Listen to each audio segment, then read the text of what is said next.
Right now, the massive U.S. military presence remains in the Middle East as the Trump administration announces progress in talks with Tehran.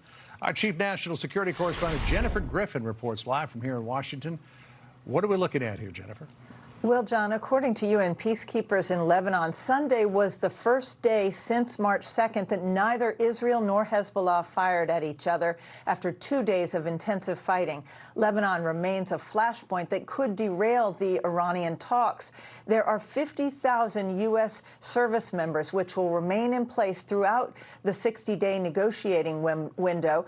Iran's negotiators doubt the U.S. would return to bombing and commit to the kind of military surge needed to reopen the Strait of Hormuz due to fear of rising gas prices this summer. Former CIA station chief Dan Hoffman says Iran is effectively using the Strait of Hormuz to gain leverage in the talks.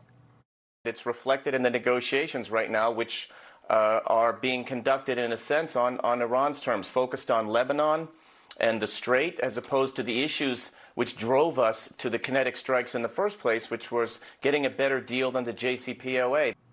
That's the Obama-era nuclear deal.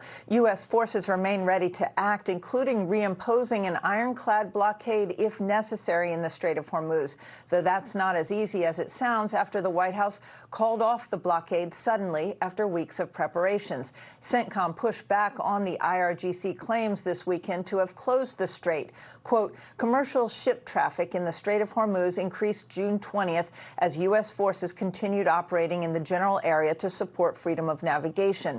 Safe passage through the international waterway remained intact today as 55 merchant ships transited, moving large amounts of cargo and more than 17 million barrels of oil to global markets. While America's posture in the Middle East remains largely intact, Secretary Hegseth rattled NATO allies with an angry speech in Brussels, announcing a 6-month review of U.S. forces across the continent and a prior announcement that the U.S. would no longer supply an aircraft carrier and support ships, aerial refueling planes, and dozens of fighter jets, among other military assets to NATO in a crisis.